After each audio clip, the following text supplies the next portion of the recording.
വിശുദ്ധ ലൂക്ക എഴുതിയ സുവിശേഷം അദ്ധ്യായം 20 9 മുതൽ 16 വരെയുള്ള വാക്യങ്ങൾ. മുന്തിരിത്തോട്ടവും കൃഷിക്കാരും. അവൻ ജനങ്ങളോട് ഈ ഉപമ പറഞ്ഞു.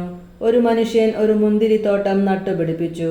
അത് കൃഷിക്കാരെ ഏൽപ്പിച്ചതിന് ശേഷം ദീർഘനാളത്തേക്ക് അവിടെ നിന്നുപോയി. സമയമായപ്പോൾ മുന്തിരിപ്പഴങ്ങളിൽ നിന്ന് ഓഹരി എടുക്കേണ്ടതിന് അവൻ ഒരു ഭൃത്യനെ കൃഷിക്കാരുടെ അടുത്തേക്ക് അയച്ചു. എന്നാൽ കൃഷിക്കാർ അവനെ അടിക്കുകയും വെറും കൈയോടെ തിരിച്ചയക്കുകയും ചെയ്തു. അവൻ മറ്റൊരു ഭൃത്യനെ അയച്ചു.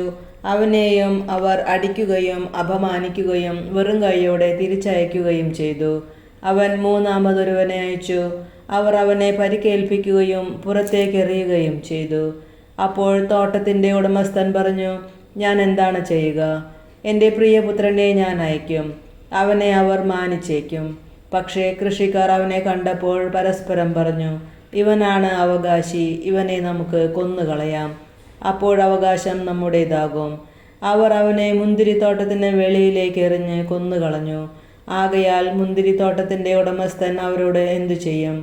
അവൻ വന്ന് ആ കൃഷിക്കാരെ നശിപ്പിക്കുകയും മുന്തിരിത്തോട്ടം മറ്റൊരാളെ ഏൽപ്പിക്കുകയും ചെയ്യും.